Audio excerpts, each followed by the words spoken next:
One act of kindness can destroy your entire life. For Elara Vance, it wasn't a mistake, it was a death sentence disguised as mercy. She thought she was saving a battered animal locked in the basement of a corrupt shipping tycoon. She didn't know the chains were made of pure silver, or that the creature behind the bars wasn't a pet. It was a king. When the lock clicked, the beast didn't just run. He shifted, and in the blood-soaked slants that followed, he didn't offer gratitude. He offered a claim. This is the story of how Elara freed a monster, only to become his obsession. The rain in Seattle always smelled like rusted metal and exhaust. But tonight, outside the warehouse of Dreve Global Logistics, it smelled like blood. Elara Vance pulled the collar of her thrifted trench coat tighter against her neck. She wasn't supposed to be here. Her shift as a junior veterinary tech at the city zoo had ended 3 hours ago. But the anonymous tip she'd received on her burner phone was too specific to ignore. Sector 4, basement level. They aren't shipping car parts, Elara. They're shipping misery. She knew Marcus Dreve, the CEO, was a monster in a 3-piece suit. The tabloids called him a philanthropist. The dark web forums called him the biggest exotic animal smuggler on the West Coast. But Elara needed proof. Her father, Detective John Vance, had lost his badge trying to pin Dreve down. He had died of a heart attack 2 weeks before the trial. Elara knew better. She was here to finish what he started. She swiped the stolen keycard labeled J. Miller Maintenance against the reader. The light blinked green. The heavy steel door groaned open, revealing a stairwell swallowed by darkness. The air grew colder as she descended, the humidity replaced by a dry, sterile chill that pricked at her skin. At the bottom, a long corridor stretched out, lined with heavy, sound-proofed doors. But it was the sound at the very end of the hall that stopped her heart. A low, vibrating growl. It didn't sound like a lion or a bear. It sounded like the earth itself was cracking open. Elara moved silently, her sneakers making no sound on the concrete. She reached the final door labeled Hazardous Materials, Do Not Enter. The viewport was smeared with grime, but she wiped it with her sleeve and peered inside. Her breath hitched. It was a cage, but not the kind used for tigers. This was a reinforced steel box bolted to the floor. Insomuos chained to the wall by thick, gleaming shackles that looked like polished chrome was a wolf. But calling it a wolf felt like an insult to the sheer scale of the creature. It was massive, easily the size of a pony, with fur as black as a starless night. Its muscles rippled under the coat, tense and trembling. But it was the condition of the animal that made tears prick Elara's eyes. The shackles were tight, burning into the fur, leaving raw red skin exposed. There were lash marks along its flank. "Oh God," she whispered. The wolf's head snapped up. Its eyes locked onto the viewport. They weren't animal eyes. They were a piercing electric blue, filled with an intelligence and a rage that felt distinctly human. Elara checked the hallway. Empty. She tried the keycard on this door. Red light.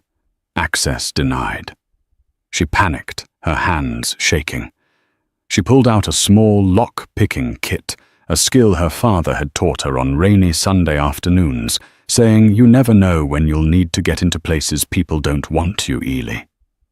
She knelt by the manual override lock.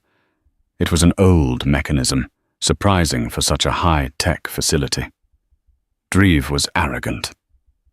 He relied on fear, not just technology. She worked the tension wrench, sweating despite the cold. Click. The door hissed open. The smell hit her instantly, musk ozone and old blood. The wolf stood up, the chains rattling violently. It didn't back away. It stepped toward her, the chains pulling taut, straining the bolts in the wall. "Easy," Elara whispered, stepping into the room, her hands raised. "I'm not going to hurt you." The wolf snarled, a sound that vibrated in her chest cavity. It was warning her. "Run!" Elara ignored the instinct to flee. She saw the way the metal cuff was digging into the wolf's front leg. It was cutting off circulation. "I'm going to get you out," she said, her voice trembling but firm. "But you have to trust me." She approached slowly.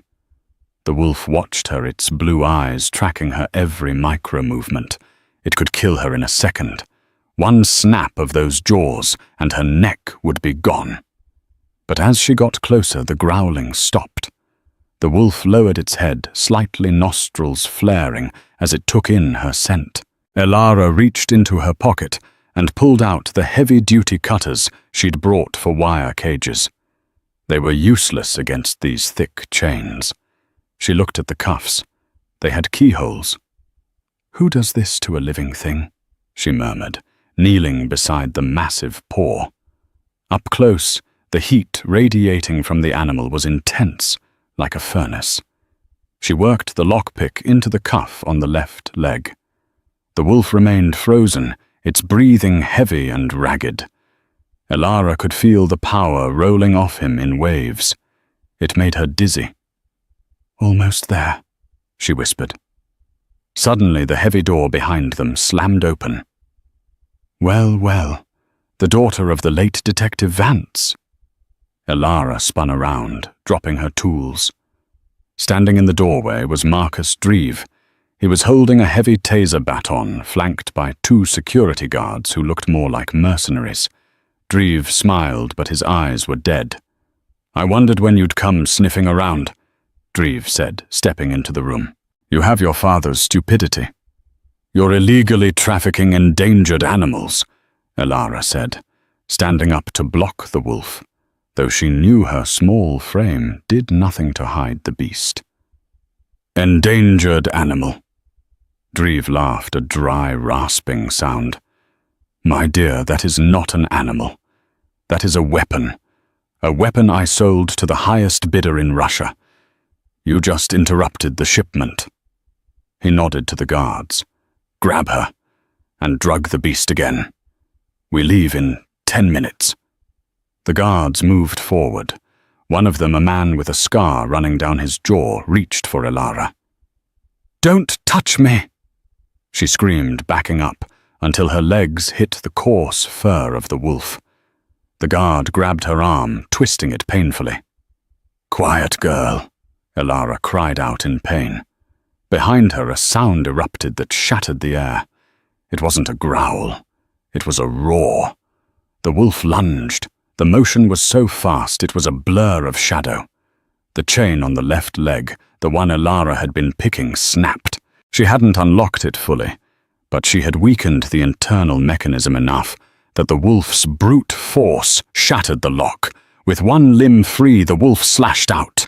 The guard holding Elara screamed as massive claws tore through his tactical vest like wet paper. He was thrown across the room, hitting the wall with a sickening crunch. Dreve's eyes went wide. "Shoot it. Shoot it now." The second guard fumbled for his sidearm, but the wolf was already moving. He placed his massive body in front of Elara, acting as a living shield. The bullet grazed the wolf's shoulder, spraying hot blood onto Elara's face. The wolf didn't even flinch.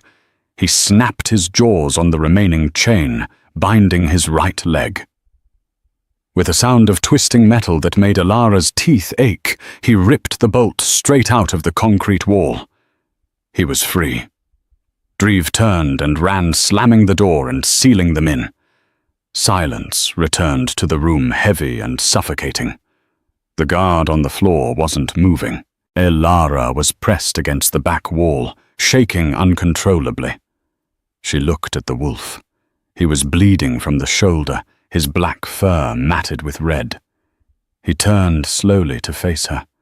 For a moment, she thought she was next. She squeezed her eyes shut, waiting for the bite. "I'm sorry," she whispered. "I'm so sorry." But the bite never came. Instead, she heard a sound that defied all logic. The sound of bones cracking and reshaping. The wet sound of flesh stretching. "Open your eyes, Elara." The voice was low, rough, and commanded absolute obedience. It wasn't a voice she heard with her ears. It resonated inside her skull. She opened her eyes. The wolf was gone. Kneeling on the concrete floor, naked and covered in sweat and blood, was a man. He was huge, at least 6'5", with broad shoulders that took up half her vision. His hair was the same ink black as the wolf's fur hanging loosely over his face. He looked up, and those same electric blue eyes pierced right through her soul. He had a wound on his shoulder knitting together before her very eyes. He stood up, unashamed of his nudity, radiating a dangerous raw power that sucked the air out of the room.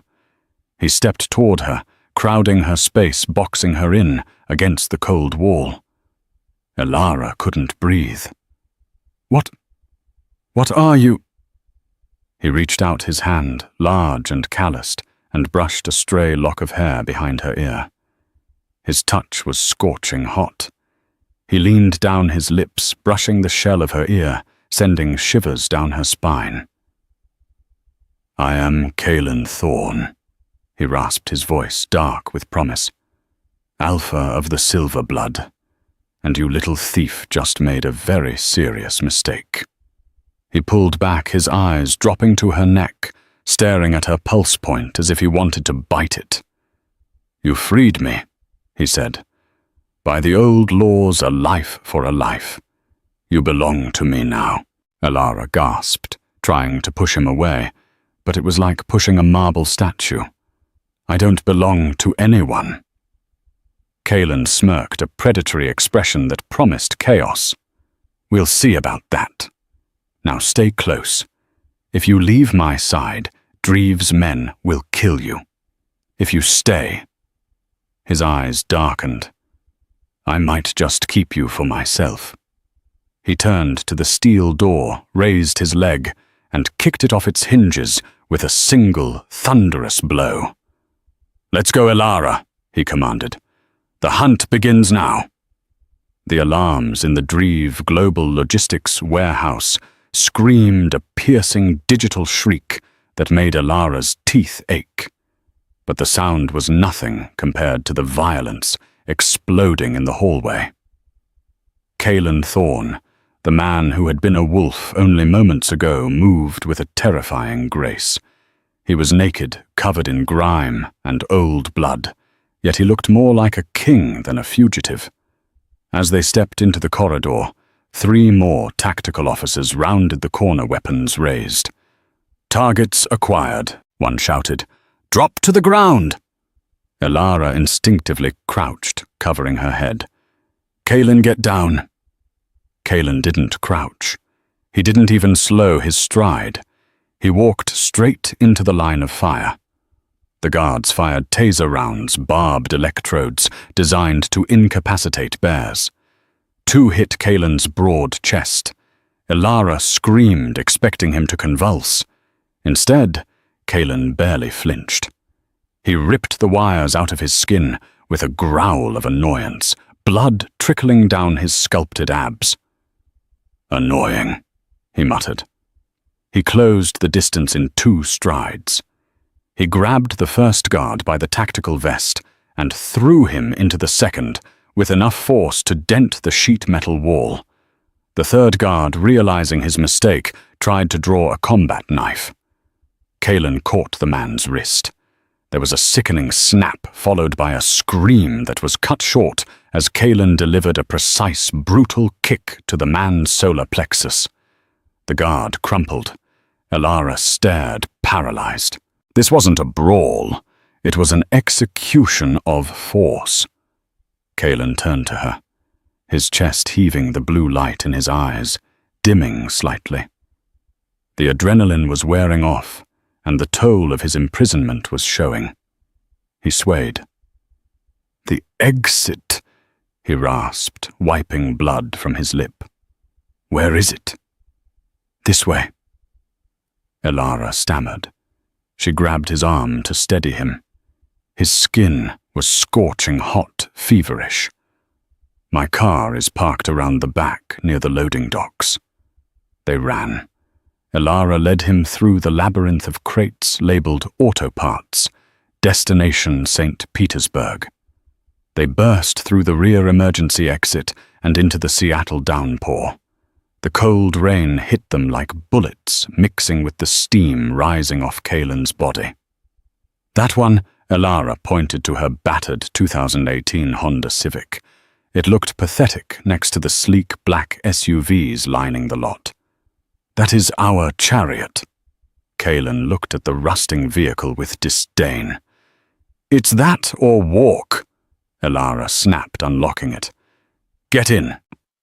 Kalen folded his massive frame into the passenger seat, his knees hitting the dashboard. Elara jumped into the driver's side, jamming the key into the ignition. The engine sputtered. "Come on, come on," she pleaded. Behind them, the warehouse door flew open. Marcus Dreve stood there, flanked by a man Elara recognized from the news, Viktor Volkov, a notorious security consultant, often linked to underground fighting rings. Volkov held an assault rifle. "Go!" Kalen roared his voice, causing the windows to vibrate. Elara stomped on the gas. The Civic squealed tires spinning on the wet asphalt before catching traction. They shot forward just as the rear windshield shattered raining glass into the back seat. "They're shooting at us!" Elara screamed, swerving onto the main road, merging recklessly into the late-night traffic of 4th Avenue South. "Drive faster," Kalen commanded. He was leaning back, eyes closed, his hand pressed over the wound on his shoulder. It had stopped healing. He was too weak. "I'm doing 80 in a 40. Elara checked the rearview mirror. 2 black SUVs were tearing out of the warehouse lot, their headlights blinding. "Take the I-5, Kalen said, his voice straining. "Lose them in the city. I can't outrun them in this car." "Then outsmart them." He looked at her, and for the first time, she saw a flicker of vulnerability in those predator eyes. "I cannot shift again tonight, Elara. If I shift, the silver poison in my blood will kill me. My life is literally in your hands." The weight of his words settled on her. She thought of her father, Detective Vance. He had taught her the streets of this city better than any cab driver. "When you can't run, you hide," he had said. Elara yanked the wheel hard to the right, drifting across 2 lanes and narrowly missing a delivery truck. She took the exit for the lower levels of the city, plunging into the dark concrete tunnels of the express lanes. She killed her headlights. "What are you doing?" Kalen growled. "Trust me," she whispered, heart hammering against her ribs. She navigated the darkness by memory, taking a sharp, illegal turn into an abandoned maintenance tunnel used by city workers during the construction of the new waterfront park.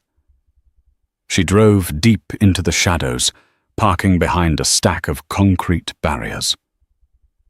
Seconds later, the roar of the SUVs echoed overhead, tearing past them, chasing a ghost. Silence fell over the car, broken only by the rhythmic ticking of the cooling engine and the sound of Kalen's ragged breathing. Elara turned to look at him. In the dim light of the dashboard, he looked less like a monster and more like a man who had been through hell. But then he looked at her, and the intensity returned. "You drive well for a human," he said. "I had a good teacher." She replied, her voice shaking as the adrenaline crashed. She looked down at his nakedness, suddenly flushing. She grabbed a blanket she kept in the back seat, a plaid throw she used for picnics, and tossed it to him. "Cover up!" Kaelin looked at the blanket, then at her. A low rumbling sound came from his chest. A laugh or a purr. "You saved me, Elara," he said softly. He reached out his hand, wrapping around the back of her neck. His grip was firm, possessive.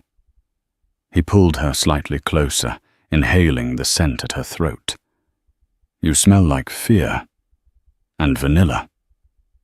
And you smell like wet dog," she shot back, trying to hide her terror. Kaelin's eyes flashed. "Careful. I haven't eaten in 3 weeks. And you look delicious." "We need to go," Elara said, pulling away from his touch, though her skin burned where his fingers had been. "I can't go back to my place. They might know who I am." "They know," Kaelin confirmed. "Dreve knows everything. But we need a place to rest. I need food, meat, lots of it. And then I need to make a call. A call to who? To my beta." Kaelin said, his gaze turning to the rain-streaked window. "To tell him that the king has returned, and that war is coming to Seattle." They ended up at Elara's apartment anyway. It was a risk, but Kaelin had insisted. He was fading fast, his body shutting down to process the silver toxicity. He needed a secure location immediately, and Elara's bank account couldn't handle a hotel that took cash without asking questions. Her apartment was a small one-bedroom unit in a brick building on Capitol Hill. It was cozy, filled with books and plants, a sanctuary that now felt incredibly fragile, with a 6'5" alpha werewolf standing in her kitchen. Kaelin had wrapped the plaid blanket around his waist like a gladiator's kilt. He filled the space, his head nearly brushing the ceiling light. He was currently raiding her refrigerator with savage efficiency. He ate a pound of sliced turkey, a block of cheddar cheese, and was now eyeing a carton of raw eggs. "You're going to get salmonella," Elara said, locking the deadbolt and sliding the chain across the door. She closed the blinds. Kaelin cracked 3 eggs into a glass and downed them in one gulp. He wiped his mouth. "My immune system is not like yours. The silver slows it down, but it cannot stop it." He turned to lean against the counter, crossing his massive arms. The muscles flexed, mesmerizing and terrifying. "Do you have clothes? I cannot command an army in a picnic blanket." Elara sighed. She went to her closet and dug out a box she hadn't touched in a year. It belonged to her ex-boyfriend, Liam. Liam had been a gym rat, big and bulky, but even his clothes would be a tight fit for Kaelin. She tossed him a pair of grey sweatpants and a black hoodie. "These might fit. The bathroom is through there. Please, try to wash the blood off."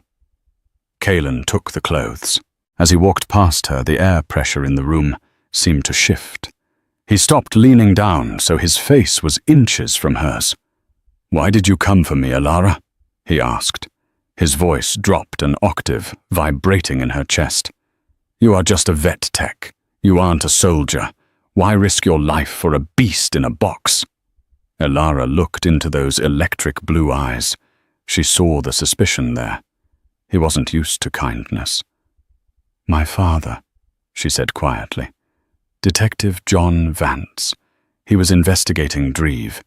He found out about the exotic animal smuggling. He was killed for it.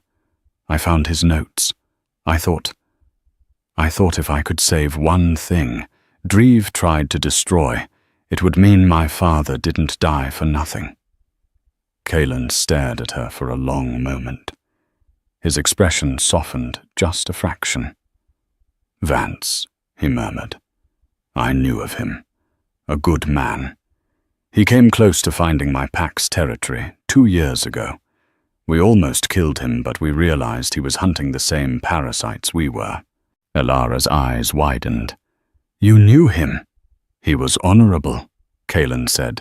A rare trait in humans. He straightened up. I will honor his memory by keeping his daughter alive, even if she is reckless. He went into the bathroom. Moments later, the shower turned on. Elara sank onto her sofa, burying her face in her hands. What had she done? She was harboring a creature that could rip a steel door off its hinges. And worse, she felt a pull toward him, a strange magnetic tug in her gut that she couldn't explain. Her phone buzzed on the coffee table. Unknown number. Her heart stopped. She picked it up. Hello. Elara, honey. The voice was smooth, cultured, and terrifying. It was Marcus Dreve. I know you're at your apartment, Dreve said. I have a tracker on your car. Did you really think you could outrun me? Elara leaped off the couch, her eyes darting to the window. Don't worry, Dreve continued. I'm not sending the police. That would be messy.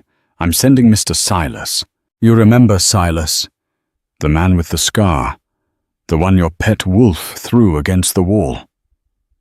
He's very upset. He wants his pound of flesh. If you come near me, Elara stammered, I'll upload the photos I took. I'll send them to the FBI. Photos of what? A blurry dog, Dreve laughed. But listen closely, Elara. That thing you freed, it's not just a wolf. It's Kaelin Thorne, the alpha of the Silverblood Pack. His head is worth $50 million to the High Council of Witches in New Orleans. If you give him to me, I'll give you $5 million. You can disappear. Start a new life. Elara looked at the bathroom door. Steam was pouring out from under it. Go to hell, she whispered, and hung up. She ran to the bathroom door and pounded on it. Kaelin, Kaelin, we have to move. They're here. The water shut off instantly. The door opened. Kaelin stood there, wet hair dripping onto the black hoodie, the sweatpants hanging low on his hips. He looked clean human and devastatingly handsome. Who is here? He demanded. Dreve called. He tracked my car. He's sending someone named Silas. Kaelin's lip curled into a snarl. Silas! The one I didn't finish. Crash! The living room window exploded inward. A canister rolled across the floor, hissing. Smoke began to fill the room immediately. Tear gas. Down! Kaelin roared. He tackled Elara, covering her body with his own, as the front door was kicked in. 3 men in gas masks stormed the apartment laser sights, cutting through the smoke. Kaelin didn't wait. He didn't shift. He couldn't not. Yet. But he didn't need to. He moved with the speed of a striking cobra. He grabbed the heavy oak coffee table and hurled it at the intruders, knocking 2 of them back into the hallway. He grabbed Elara's hand. The fire escape. Bedroom, go.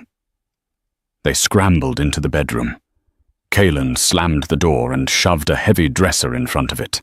Bullets began to chew through the wood splinters, flying everywhere. He dragged her to the window, threw it open, and looked down. It was a 3-story drop to the alleyway dumpsters. Jump, he ordered. Are you crazy? Elara screamed. Trust me. Kaelin grabbed her waist. I will catch you. He tossed her out the window. Elara screamed as she felt the wind rushing past her ears. She braced for death, but she didn't hit the ground.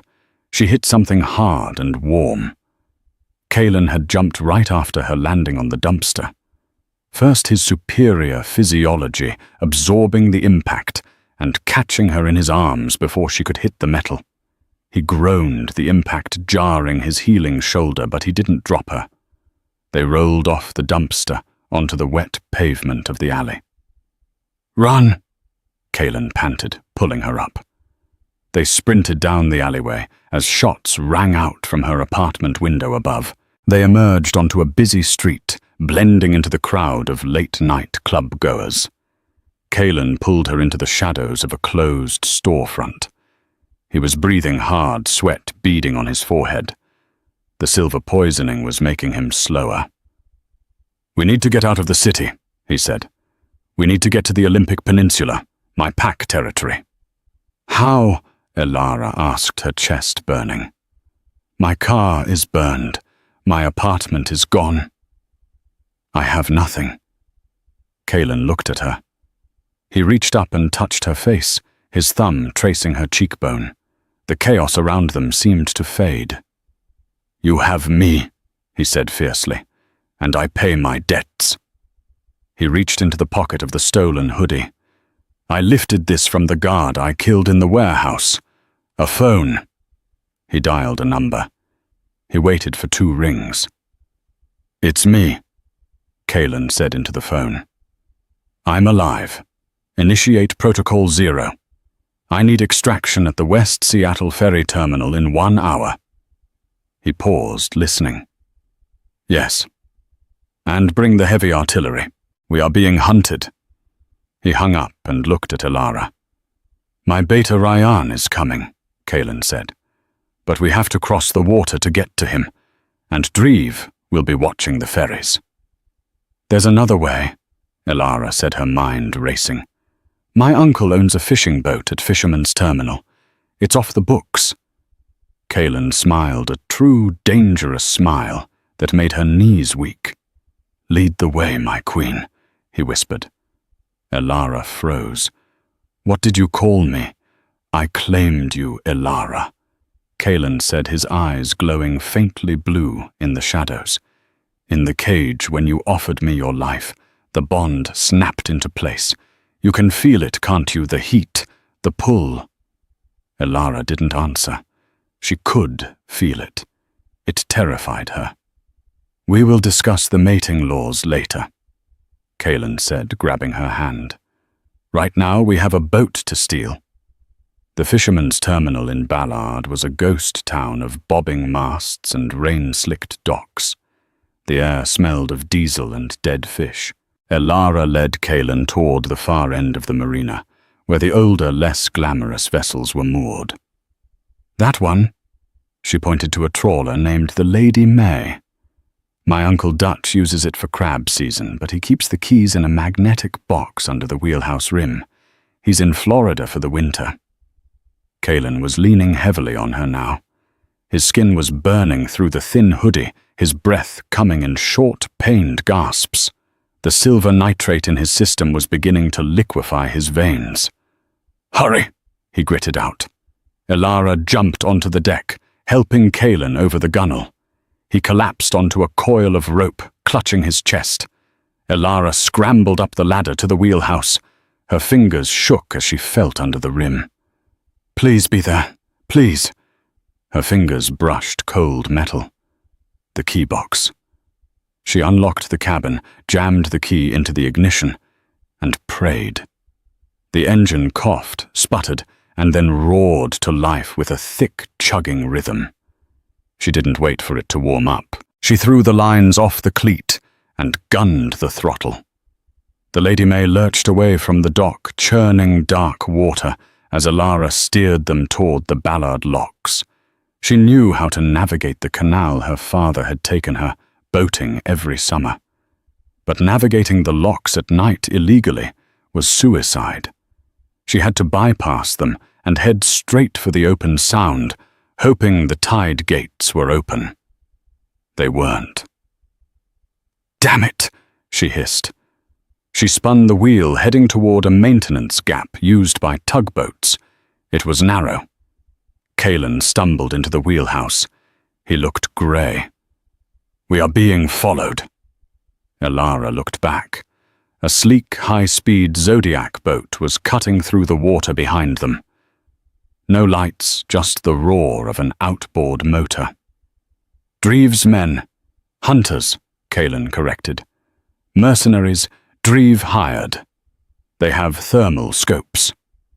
A bullet pinged off the metal frame of the window, shattering the glass next to Alara's head. She screamed, but didn't let go of the wheel. "Get down!" Kalen roared. Despite his weakness, he lunged forward, covering her body with his. "I have to steer," she yelled. "Keep going straight." Kalen looked at the approaching zodiac. His eyes began to glow a violent, luminous blue. He growled a sound that vibrated the entire boat.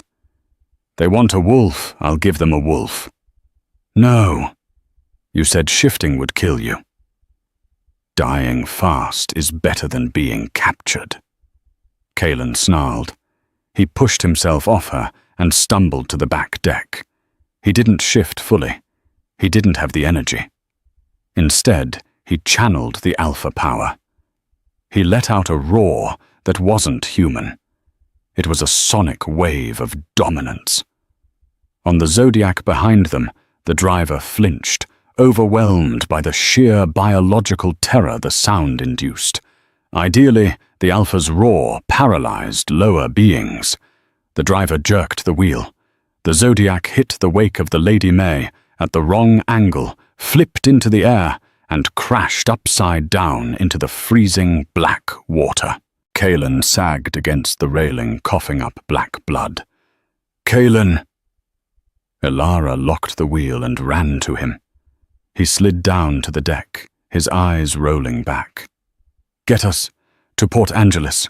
Ryan, we'll be at the old lumber pier."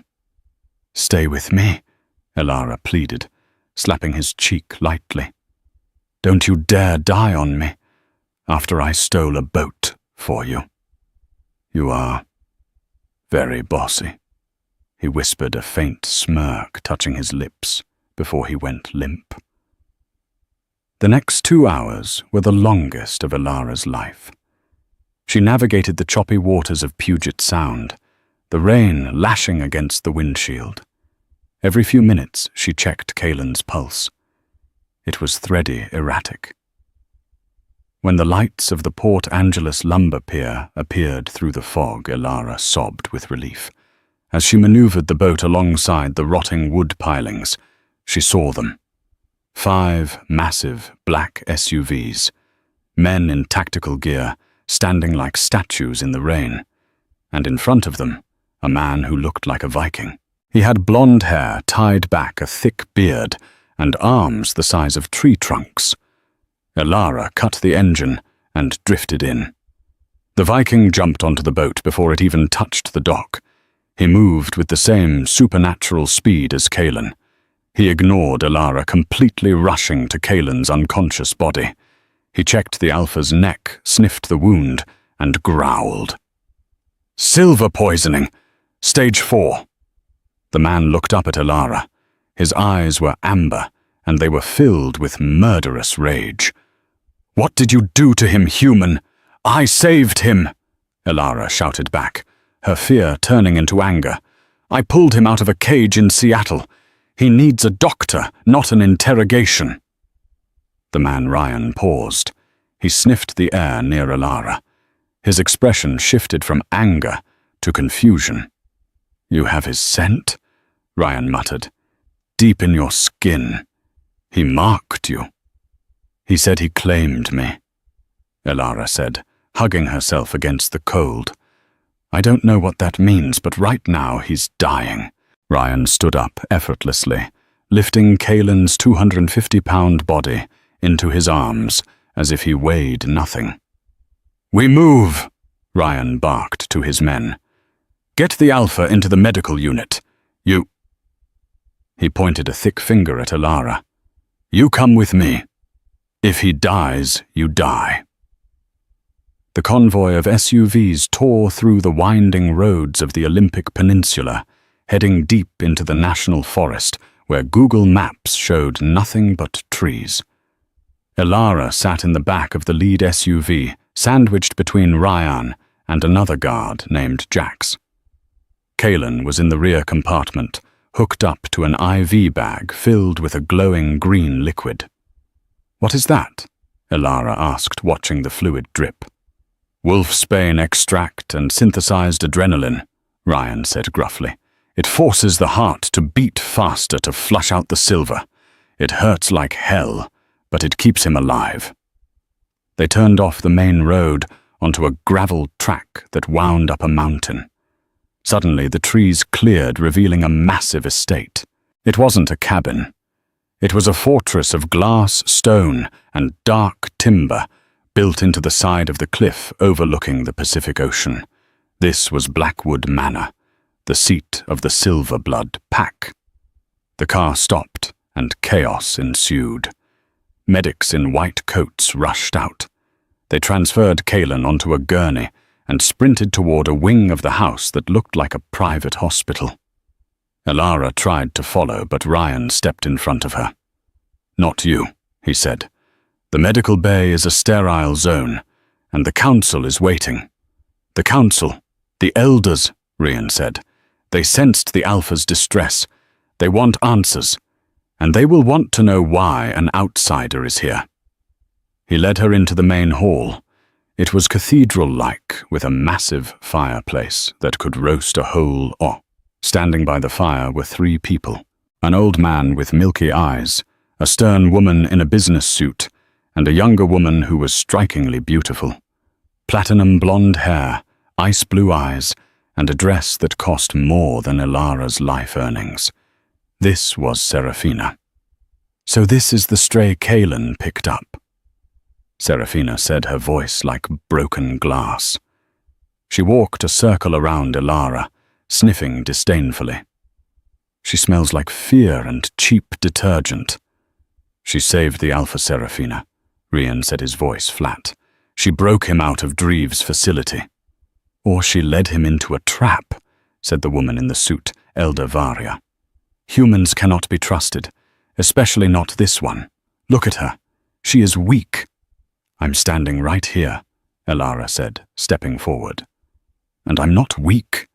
I walked into a shipping container filled with armed guards to get him out. What were you doing?" "Sitting by the fire." The room went silent. Jax, the guard by the door, coughed to hide a laugh. Seraphina's eyes flashed yellow, her wolf coming to the surface. "Watch your tongue, human. You are in the presence of high blood. I am Kaelin's intended mate. We have been betrothed since birth." Elara felt a strange, sharp pain in her chest at those words. "He didn't mention a fiancé." "He was busy bleeding out," Ryan interjected. "Enough. Elder Thomas, what do we do with her?" The blind old man. Elder Thomas stepped forward. He reached out a trembling hand toward Elara. "Come closer, child."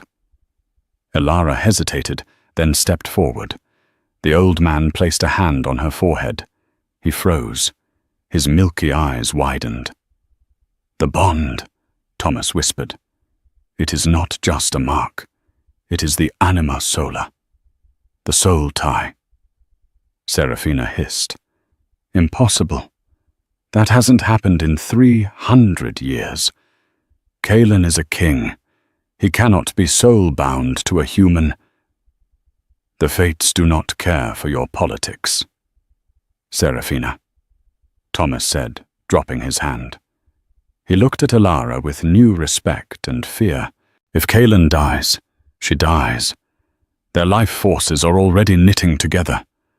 That is why she feels the pain in her chest. Elara touched her heart. It was true. A dull ache was throbbing there, syncing with the distant rhythm of Kaelin's fading heartbeat. "Then we kill her now," Seraphina said, stepping closer, claws extending from her manicured fingertips.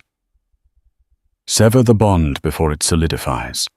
We can save Kaelin if we sacrifice the host." "Seraphina, stand down," Ryan barked, reaching for his sidearm. "No," Seraphina snarled. "I will not lose my crown to a zoo worker." She lunged. Elara didn't have time to scream. Seraphina was too fast. The claws aimed for Elara's throat. Boom! The double doors to the medical wing flew open with such force they cracked the stone wall. "Do not touch her!" The voice was so powerful it shattered the windows in the great hall.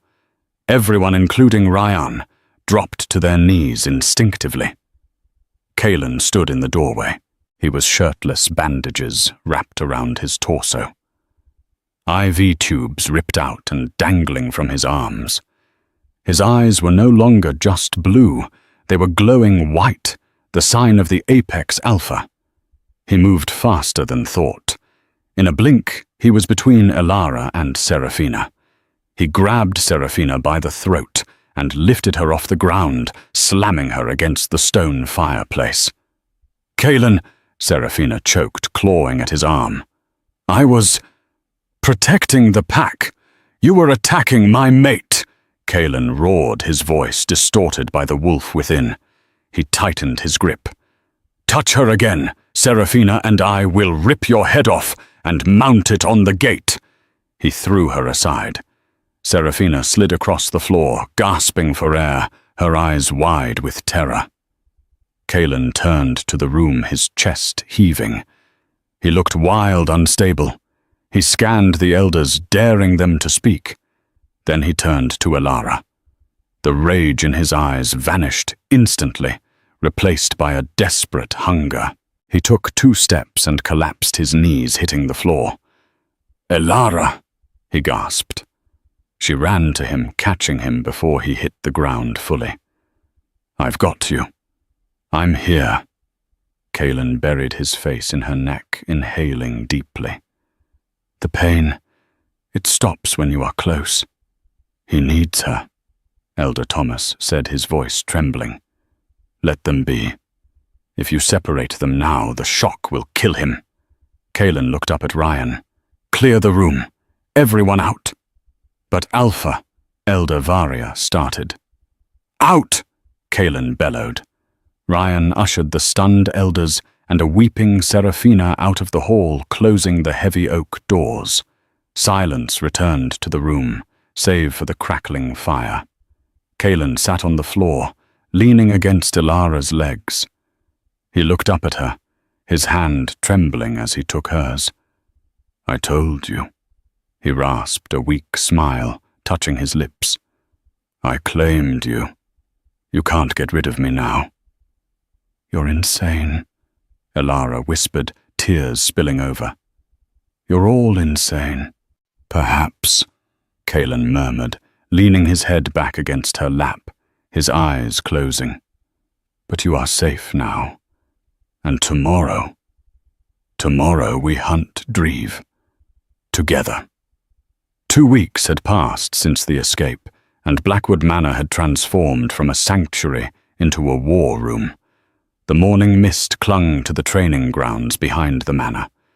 Elara Vance lay flat on her back in the mud, gasping for air. Standing over her was Ryan, looking bored. "Dead?" Ryan said, checking his stopwatch. "You lasted 7 seconds. That's an improvement from 3.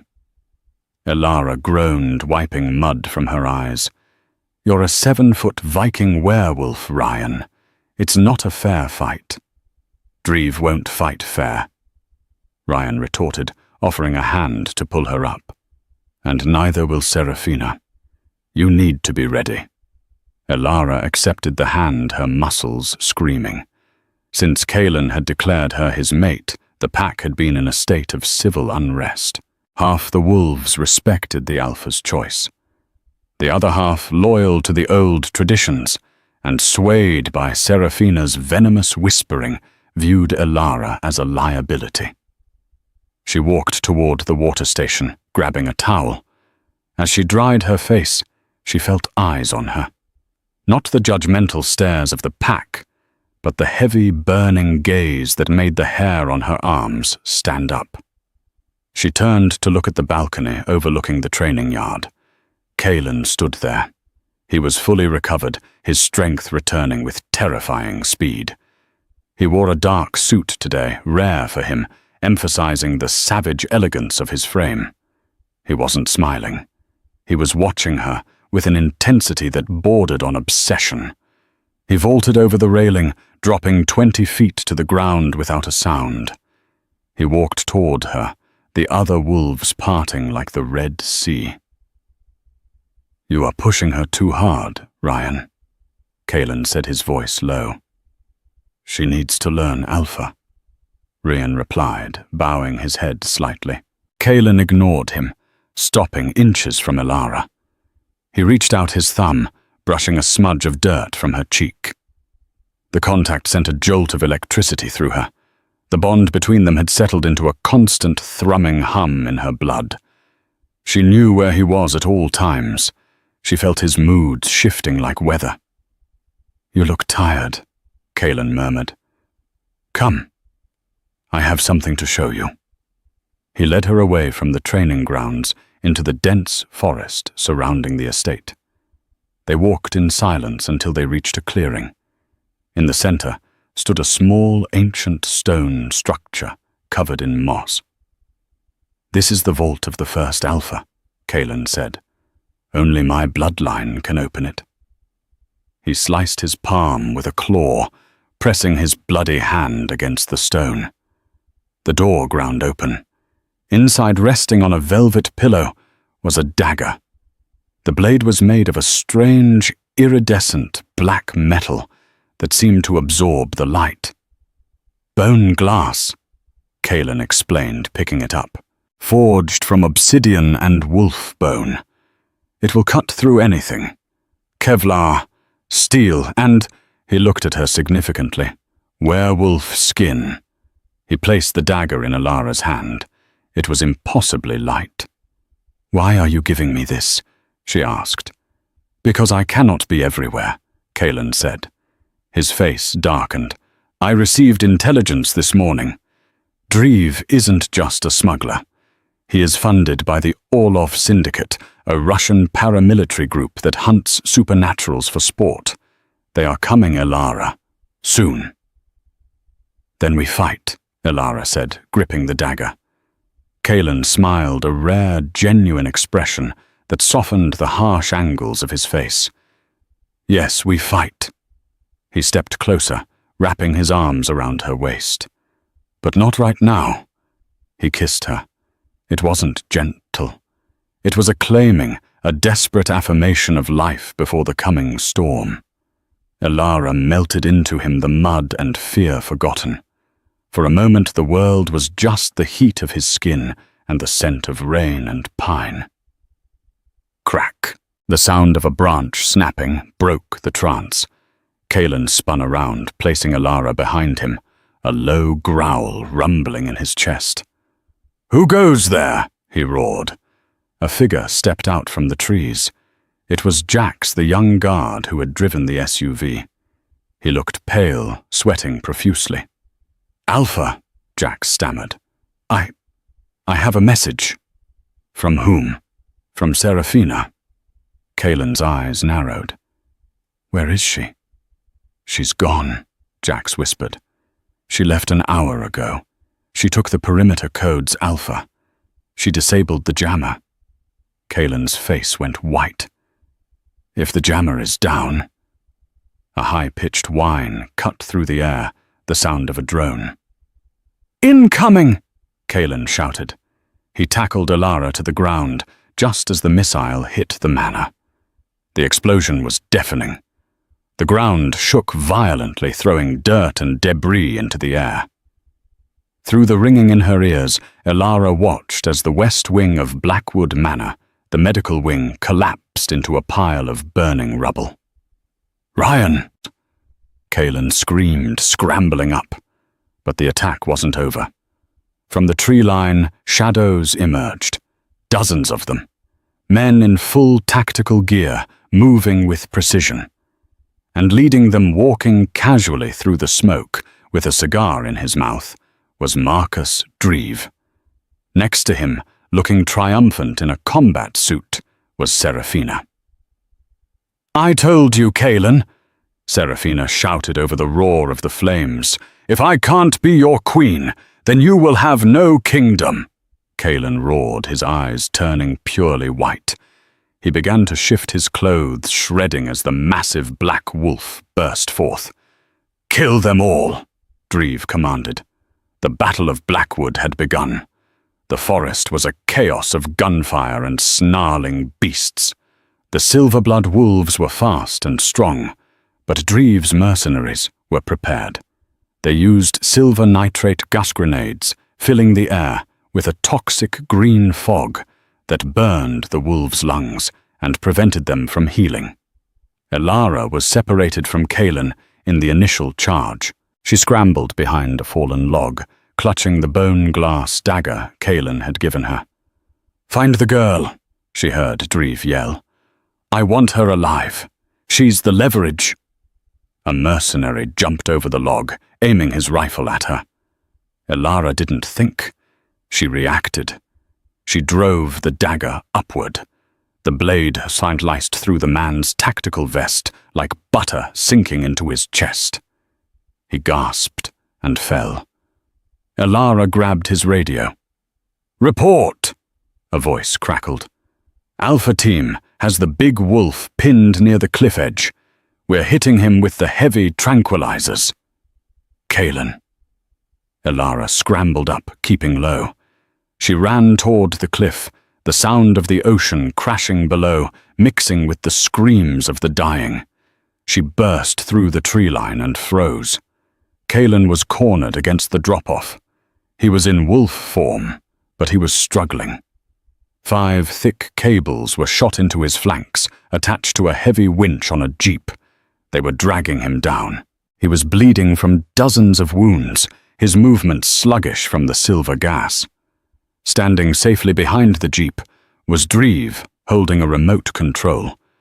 And Serafina stood by him, watching Kaelin with a twisted mixture of love and hate. "Look at him," Dreve laughed.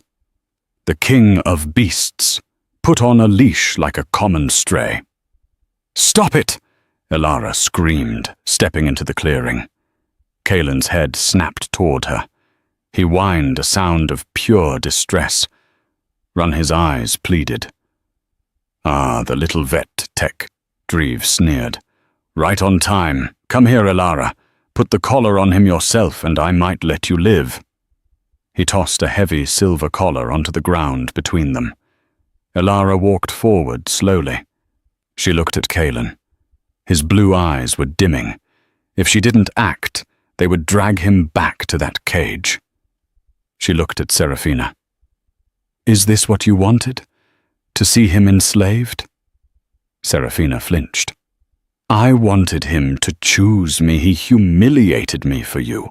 He didn't choose me because of magic, Serafina," Elara said, her voice shaking but loud. "He chose me because I didn't treat him like a weapon. I treated him like a soul. You only ever saw the crown." Serafina's face crumpled. For a second, the anger wavered. "Enough talk," Dreve snapped. He raised his pistol and aimed it at Kaelin's head. "Put the collar on him or I blow his brains out right now."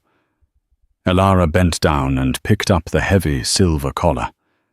She walked toward Kaelin. The wolf lowered his head, surrendering to her. He would let her do it. He would accept the chains if it meant she survived.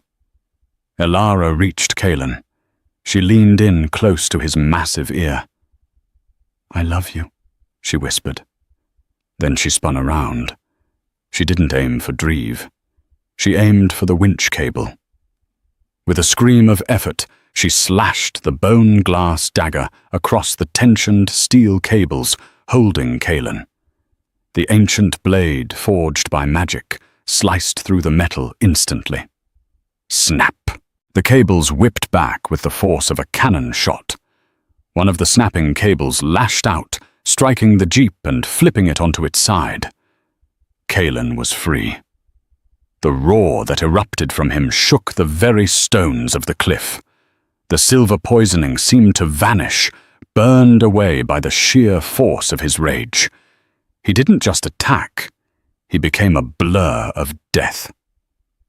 He tore through the mercenaries guarding Dreve. Dreve scrambled backward, firing his pistol wildly. Bullets struck Kaelan, but he didn't stop. He pounced, pinning Dreve to the ground with paws the size of dinner plates. Dreve screamed. "Serafina, help me!" Serafina stood there watching. She looked at Alara, who was standing tall amidst the chaos. Then she looked at the man who promised her power. "No," Serafina whispered. She turned her back on Dreve and walked toward the forest, disappearing into the shadows. Kaelan didn't hesitate. He ended Dreve's reign of terror with a single final snap of his jaws. Silence fell over the cliffside. The remaining mercenaries, seeing their leader dead and an apex alpha standing over the body, dropped their weapons and ran. Kaelan turned to Alara. He shifted back to human form, indifferent to the blood soaking his skin. He stumbled toward her. "You!" he breathed, falling to his knees and wrapping his arms around her waist, burying his face in her stomach. "You crazy, foolish, magnificent woman." Alara stroked his hair, her own legs giving out as they collapsed together on the grass. "I told you, I don't belong to anyone, but I choose you." The rebuilding of Blackwood Manor was nearly complete. Alara stood on the new balcony overlooking the ocean. The wind was cold, but the heavy fur cloak around her shoulders kept her warm. Thinking about the past, Kaelan stepped up behind her. He looked healthier than ever, the shadows under his eyes gone. He slipped his arms around her, resting his chin on her shoulder. "Thinking about the future," Alara corrected. "Ryan says the remaining packs in the north have pledged allegiance. They're calling you the Iron Breaker." "I don't care what they call me," Kaelan said, turning her around to face him. "As long as you call me yours, I think I can manage that." Alara smiled. "Good." Kaelan grinned, his eyes flashing that electric blue. "Because the council is demanding a mating ceremony, a real one this time. No explosions, just us. And the pack. The pack knows who their queen is," Kaelan said, looking down at the courtyard where wolves and humans were working together to rebuild the wall. "You freed the wolf Alara, but you saved the man." He kissed her deep and slow as the sun set over the Pacific, turning the water to gold. They had walked through fire and blood to find this peace. And as the moon began to rise, Alara knew one thing for certain. She would never run from the wolf again. And that is the story of Alara and Kaelan. From a cold cage in a basement to the throne of the Wolf King, they fought against impossible odds to protect their bond. Dreve is gone.